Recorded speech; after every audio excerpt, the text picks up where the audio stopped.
Assalamualaikum warahmatullahi wabarakatuh. Selamat pagi anak-anak, salam sehat untuk kalian semua. Baiklah, untuk pagi hari ini Bu Regen mau membawakan materi tentang listrik dinamis. Listrik dinamis disebut juga listrik yang bergerak, karena dalam bab ini yang kita pelajari nanti adalah tentang aliran muatan listrik. Yang pertama, arus listrik.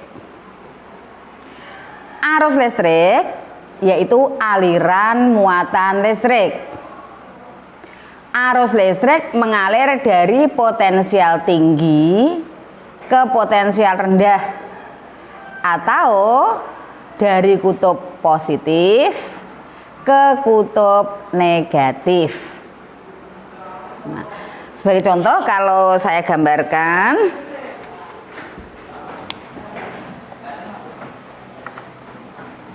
listrik dinamis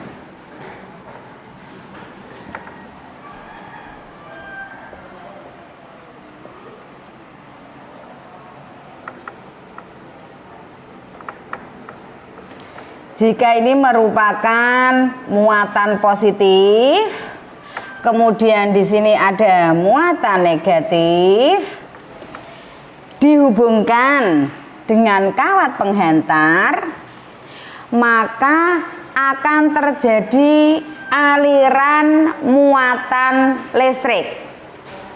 Nah, aliran muatan dari positif atau dari potensial tinggi menuju ke potensial rendah, lambangnya di sini positif.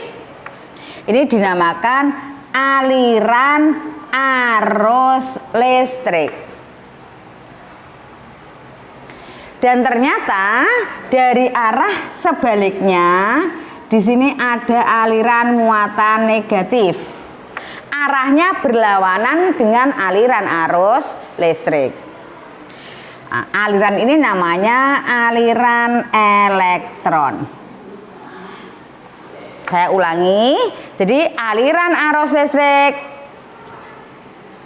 dari potensial tinggi ke potensial rendah, atau dari kutub positif ke kutub negatif.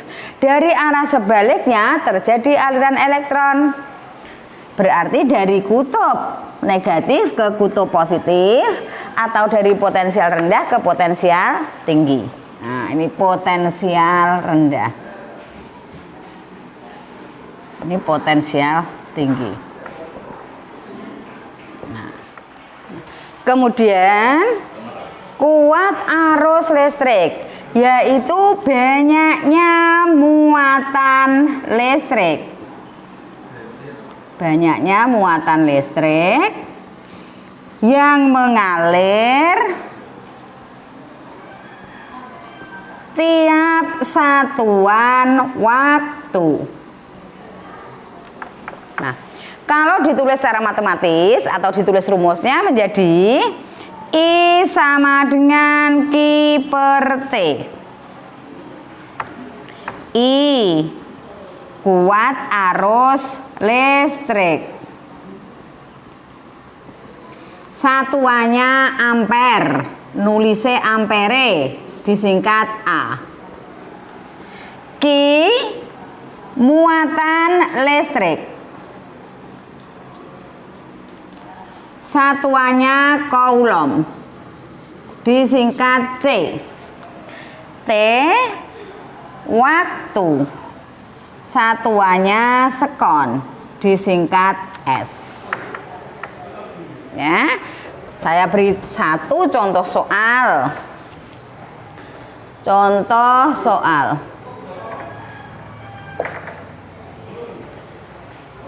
Untuk memindahkan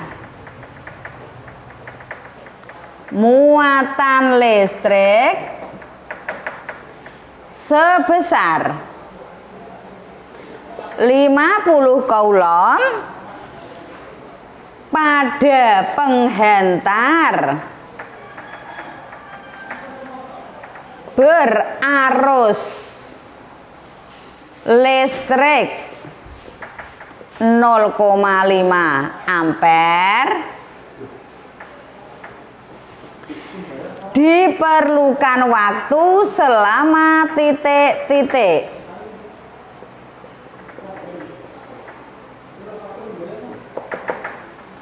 Ingat anak-anak, ketika membaca soal IPA ketemu angka langsung tuliskan lambangnya.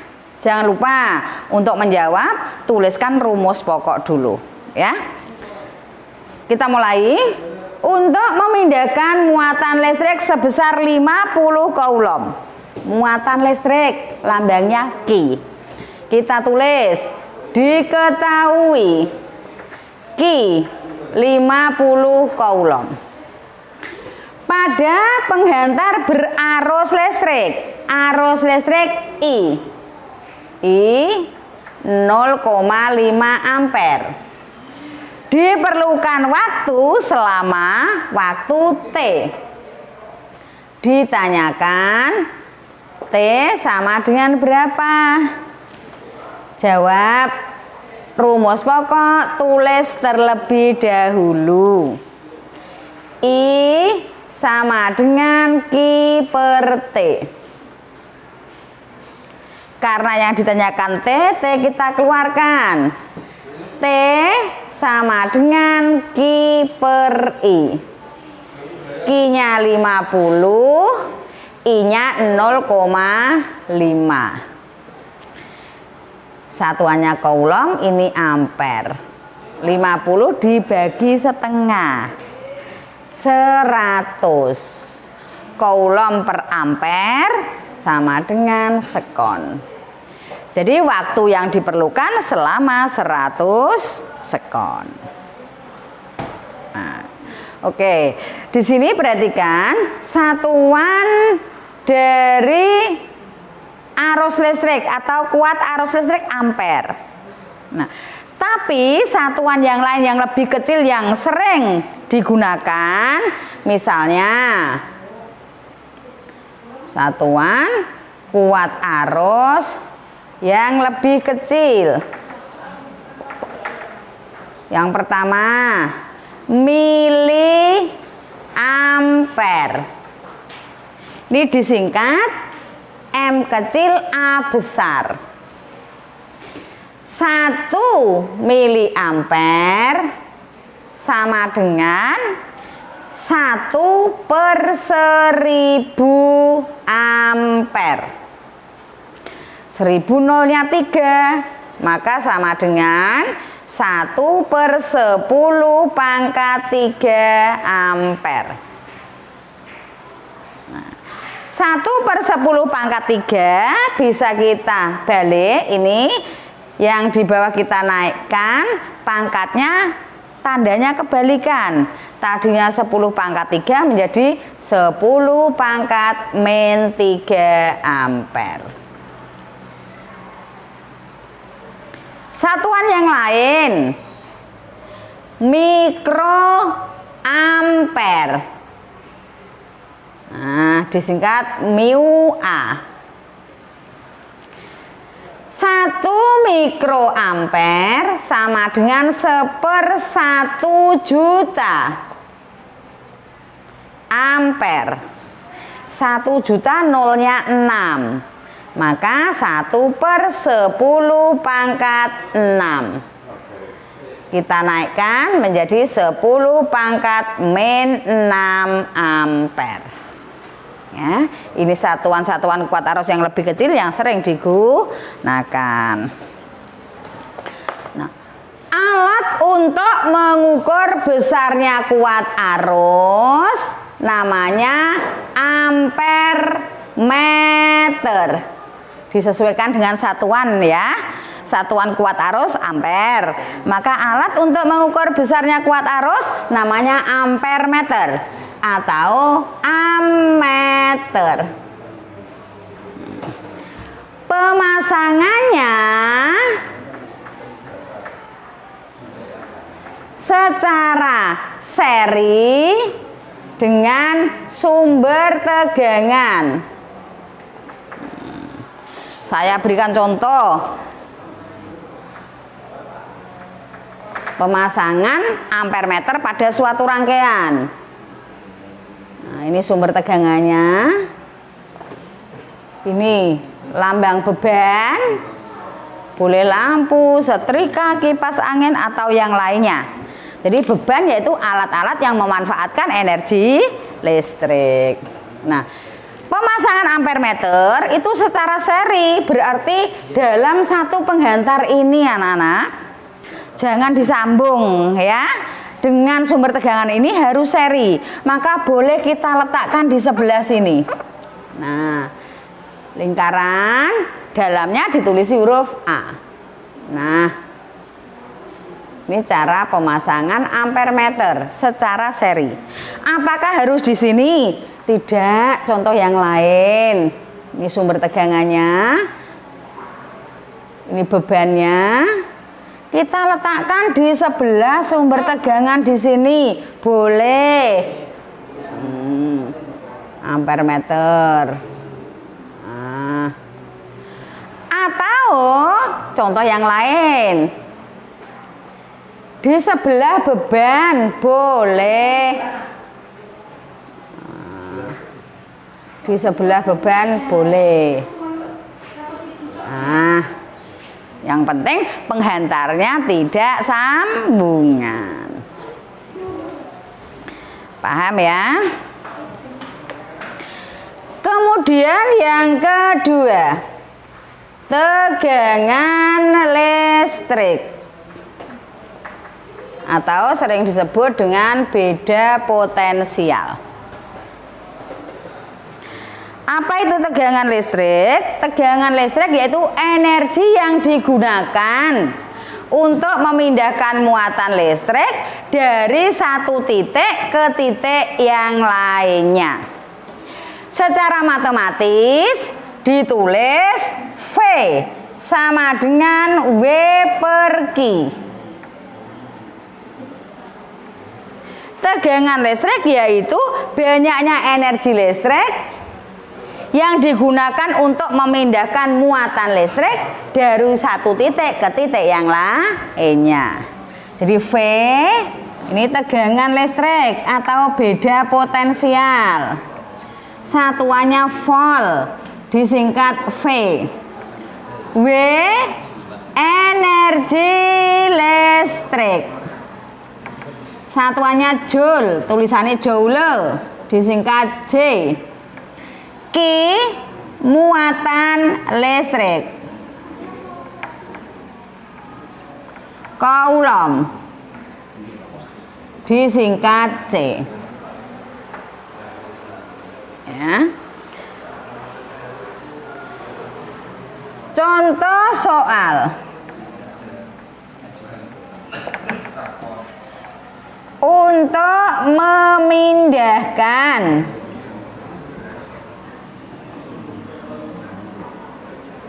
muatan sebesar 100 coulomb dari titik A ke titik B diperlukan energi sebesar 11.000 joule. Berapakah besarnya tegangan? Berapakah besarnya tegangan?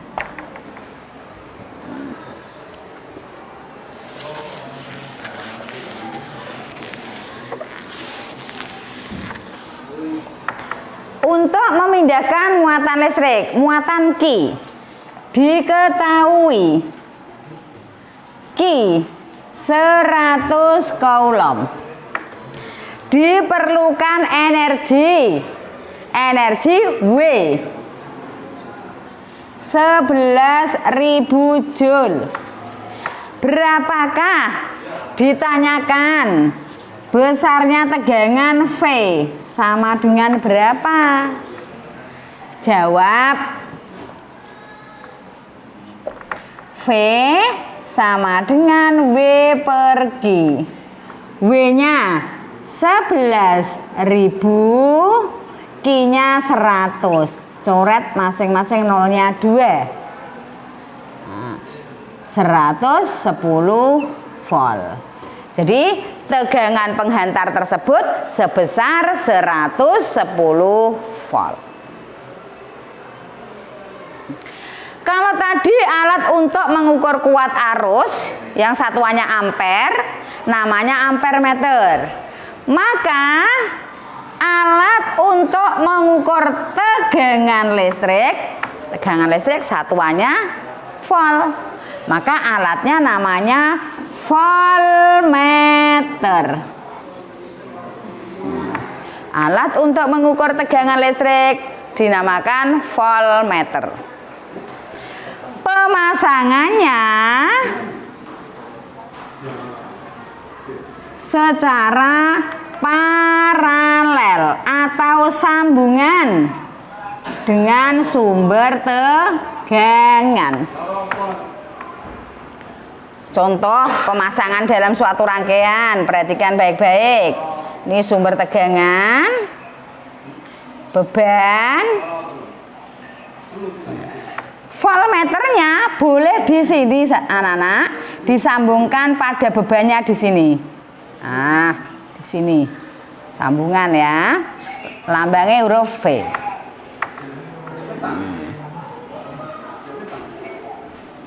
Atau disambungkan dengan sumber tegangannya juga boleh. Beban,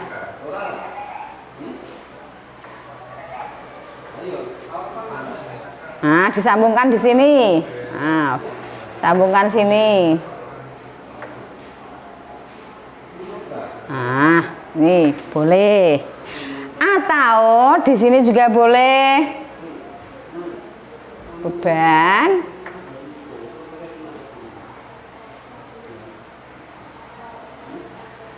nah voltmeternya di sini.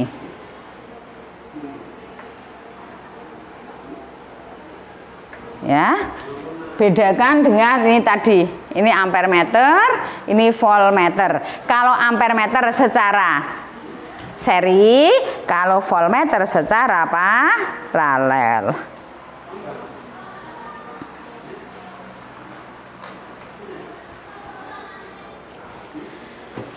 Sekarang yang ketiga, poin yang ketiga.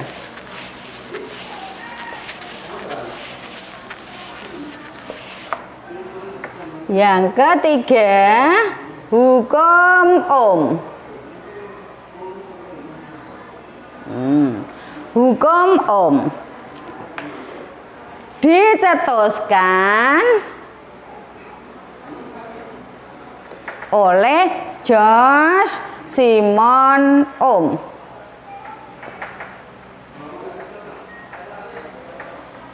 Ya, 1787 sampai 1854. Ilmuwan dari Jerman.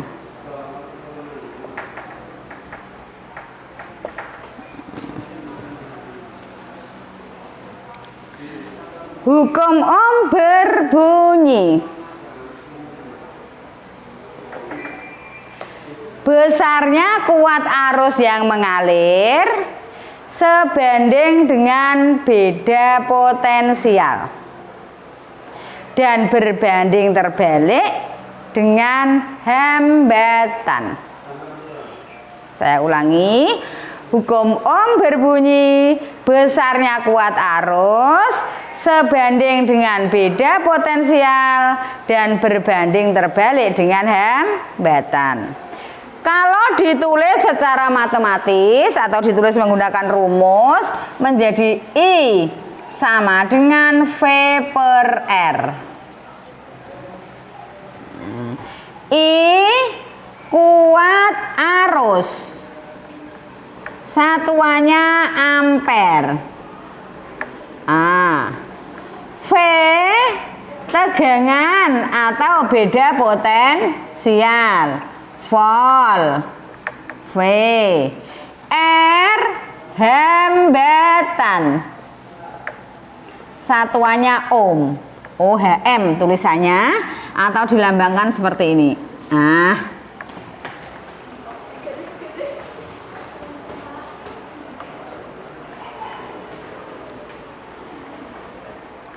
contoh soal.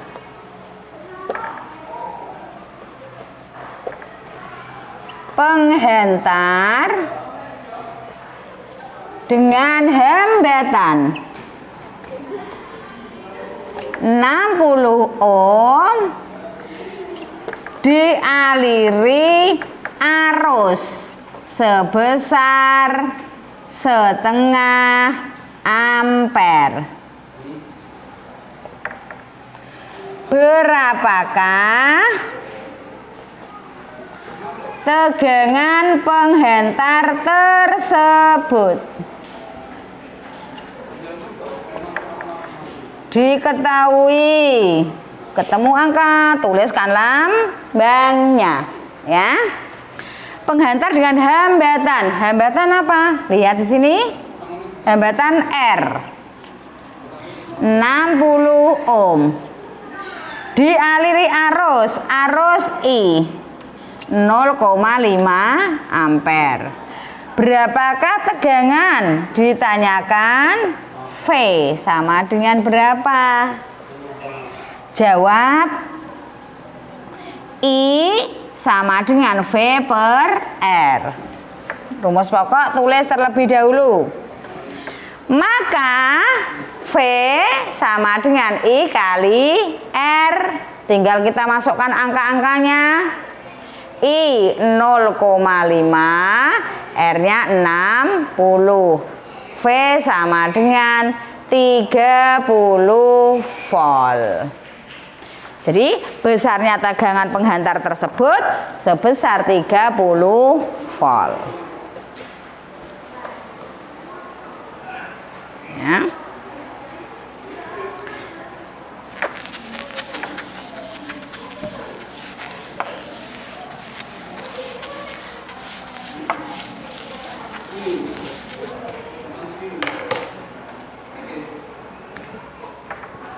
Poin yang keempat, konduktor,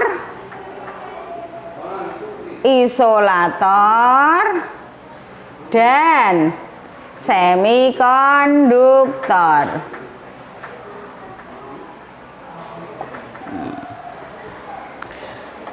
Apa itu konduktor? Konduktor yaitu bahan yang mudah menghantarkan arus listrik. Contohnya emas, perak, tembaga.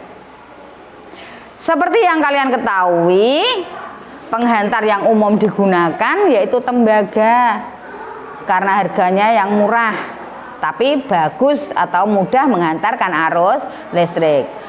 Nah, kalau emas dan perak tidak digunakan karena alasannya bahan tersebut mahal harganya. Ya. Yang kedua, isolator. Isolator yaitu bahan yang sulit atau bahkan tidak dapat menghantarkan arus listrik. Contohnya plastik, kaca, karet, ebonit, dan lain-lain. Ketiga, semikonduktor, yaitu bahan yang pada suhu rendah bersifat sebagai isolator atau penyekat, sulit menghantarkan arus listrik. Tapi pada kondisi suhu yang tinggi, bahan tersebut bersifat sebagai konduktor. Contohnya apa? Germanium dan silikon.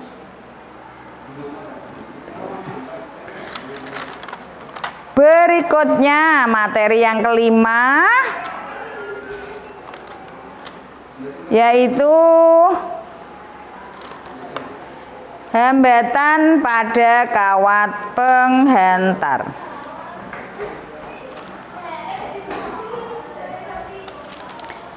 Besarnya hambatan pada kawat penghentar dipengaruhi oleh hambat jenis kawat,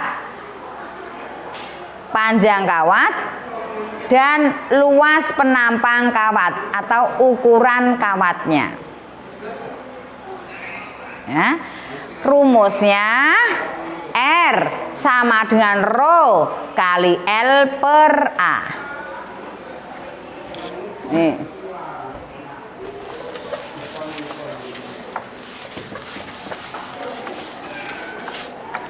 Materi kelima. Hambatan pada kawat penghentar. Rumusnya R sama dengan Rho kali L per A. R hambatan, satuannya ohm. Rho hambat jenis kawat, hambat jenis bahan atau kawat ya, hambat jenis bahan, satuannya ohm, milimeter persegi per meter. L panjang kawat penghentar, panjang penghentar, satuannya meter. Dan A luas penampang,